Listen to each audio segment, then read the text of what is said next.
Hey guys, so I've seen this video, best exercise for your biceps, and it's not curls.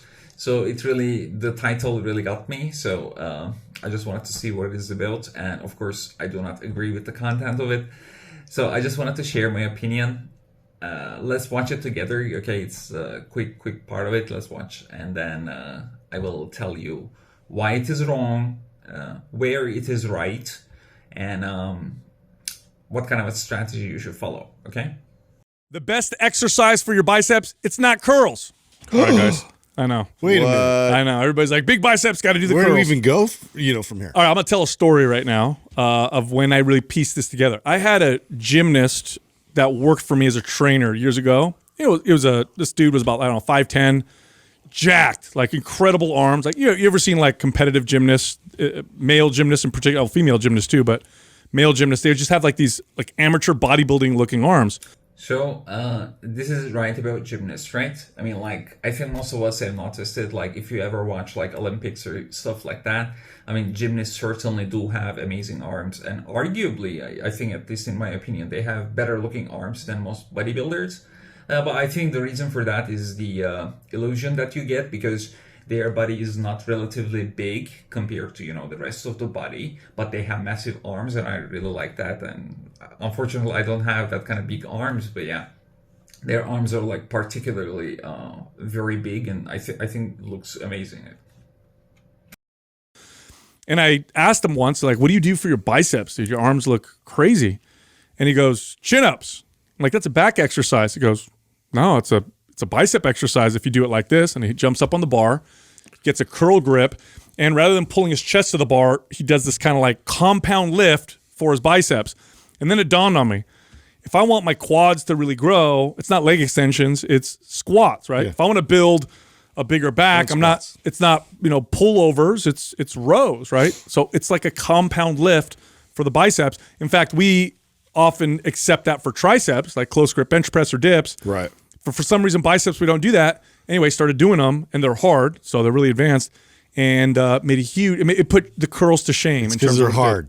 Yeah. I think that's where it is, right? It's so much easier to just look in the mirror and pump it up like Is that what you think we do? You know what, though? That's a really good point you bring up, and I wonder why that is. So everybody is pretty familiar with close grip bench press for your triceps. We talk about it all the time. It's not the first time I've heard anyone talk. It's popular, but you don't hear that often about supinated pull-ups as a great bicep exercise. Like people. So first of all, this channel, Mind Pump Show, I actually subscribe to them, okay, because I don't know, it seemed like fun people, okay. So the problem with this is that compound exercise for your biceps, it's a very different thing when it comes to your legs, okay.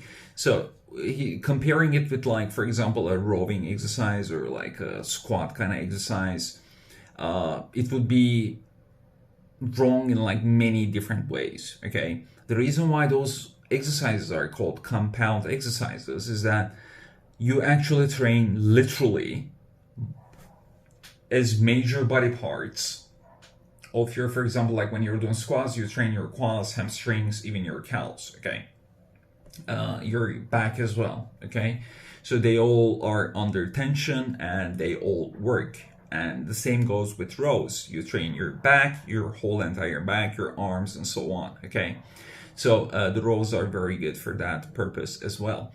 But these are for training the big body parts. So with one exercise, you train most of at least the muscle groups that you are actually targeting. So the reason why we say squat is good for legs, not necessarily for quads, is because you train your whole entire leg. Now, when it comes to biceps, you cannot really say this is like a compound exercise. I mean, like, because it trains like more than a few, yes, technically you can, but still I think it will be a lot of misunderstanding, I believe, because when your biceps is like a very small muscle, all right? So it's not gonna have a huge significant impact just because you are doing some sort of compound exercise. Now, also when it comes to gymnasts, right? Now, let's say you are very unfamiliar with what a gymnast does for training, okay? Now, let's think about it. Let's say you're a gymnast and you train. What do you think they train for? Do you think that they spend most of their time doing chin-ups and that's why they have massive arms? Or because they do very different exercises all day, every day for hours on end, and that's why they have big arms? I would say it's because they train every single day, okay? So the argument that you can actually make from this anecdotal evidence, by the way, like it's like, oh, I heard one bro say this and like, okay, so this is like the best exercise with 2 million views now. So it's kind of funny, okay? So this is like bro science at best, okay? So it's very anecdotal evidence. By the way, nothing against these people, okay? Like they seem like a cool people. I haven't watched their channel. I haven't watched their content to actually have an opinion about them, but they seem like cool people. So anyways, so this is why, I mean, like when it comes to a gymnast having big arms, the real argument that you can have is that for growing your arms, time under tension and frequency is the argument you can make from an exercise science point, okay? So it is absolutely 100% wrong to say that it's because one particular exercise, okay? The only argument you can make, because you compare them with like bodybuilders, right? So what's the difference between a bodybuilder and a gymnast in terms of arms, okay? The training of arms. Gymnasts go hit those arms every single day with comparably, well, relatively lightweight and for incredible amounts of frequency and time under tension, okay? Because those guys, when they train, they have to stay on the bar or whatever exercise they are performing. They have to do it for, you know, minutes and hours and every single day, okay? It's not because they go on like do like bunch of chin-ups and then they start growing these massive arms, all right? So now I also want to give credit to the exercise, okay? So do chin-ups work? Of course, obviously they do work, okay? And also they will grow your arms 100%, okay? Now, why some people would swear chin-ups might be the best exercise they have ever done for their arms, okay? So I'm gonna also explain it very simple. You're gonna understand, hopefully, and I'm gonna try to make sense with my explanation, okay? So just listen to it, then make your own decision, all right? Just listen to my argument as well. So when it comes to chin-ups, okay, there's a big difference when you compare it to, for example, curls, right? So when we train a muscle group, okay, to get better performance out of it and to actually like further grow that muscle, we use different techniques, right? And also one of the things that we care about is like, for example, the range of motion, the time under tension, the amount of weight you put on it, the amount of reps you do with it, right? So there are different ways of basically stimulating the muscle for growth, okay? So for people who have never done chin-ups, all right, the way that they've been shown with supinated groups. So, and it might help those people significantly. Now, one of the biggest reasons for it is that most people, when they do curls, they do with horrible form, okay? So their time under tension will be very low when they're doing regular curls, okay? So for example, when they're doing curls, like just think about it, okay? So let's say you're doing curls, right? What is your average speed? What is your eccentric and concentric movement periods like, okay? So there are 3 types of movements when it comes to like muscle training, okay? Like we named them in 3 different ways, okay? So you have the isometric, which is basically you do not move your muscle with tension loaded on it, all right? And then you have your concentric movement, which is basically the lifting part of it, all right? And then the eccentric portion of it, which is basically releasing the weight, all right? So when you are performing regular curls, all right, most of the people, they do it with very bad form, right? So just pay attention, even like at the gym, all right? Just look around, see the people doing curls, And you're going to notice this immediately, that most people actually spend quite less time when they're doing like curls. But when it comes to like chin up kind of exercise, okay, or not kind of, like literally chin ups, okay, pay attention to anyone. You cannot perform it at the same speed and the same way that you do your curls. Why?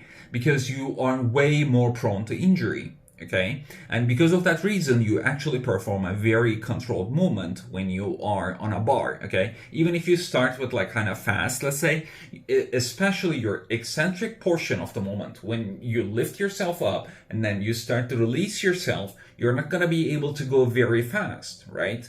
Because if you go, you can actually like pull your shoulder or something, like it leads to injury, like significant injury. Okay, so because of that very reason, people, whether it's conscious or unconscious or subconsciously, whatever, so people do perform it actually a lot better compared to regular curls. Okay, so this is one of the reasons why you actually get very good growth from, you know, when you switch to an exercise that you haven't done before. And also it kind of works the muscle in different ways that you haven't really trained before. So when people switch to chin-ups for their arm growth after doing curls for like, you know, let's say several years, they're going to get immediate reaction because the muscle basically has a new way of stimulating itself in a different way with more time under tension most likely and a better range of movement. So this is basically why chin-ups work. And in general, you can do this for almost every single exercise or every single body part, okay? So let's say you've been doing a certain particular exercise for a long time because you think it's the best exercise or something, okay? There is no such thing as a best exercise, okay? So, but there are best methods of stimulating growth, okay? So, if you have issues with, for example, let's say you want to grow a certain part of your body, let's say you want to grow your biceps, or let's say you want to grow your triceps or your shoulders and whatever, okay? One of the best things that you can do is switch up the exercise, okay? Do something that you've never done before and do it for like 3 months, okay, properly, and see how it affects your growth, okay? It's not a certain fact that it's going to help you improve because no one knows what your current situation is except for you, and if you're watching this video, maybe you're not even sure. So, but this is the only way to actually like get the most out of an exercise, all right? So there's no such thing. Just because it says like chin-ups, okay, let's do chin-ups every day, and I guarantee you, no one's arm's gonna look like the gymnast arms, okay, just because they've been doing chin-ups. Like there is no such thing, okay? I'm sorry. But yeah, this is my take on the subject, so hopefully it makes it more clear for you guys. And yeah, I mean, you can go and watch their channel. I mean, it looks interesting, so I might do that too. But if I do that, I'm pretty sure I'm gonna actually see like a bunch of videos that I disagree with, if they go with like a lot of anecdotal, like literally one person based evidence to make certain claims. So we'll see, okay? All right, so anyways, like, subscribe, comment, all that good stuff, and I will see you guys on the next one.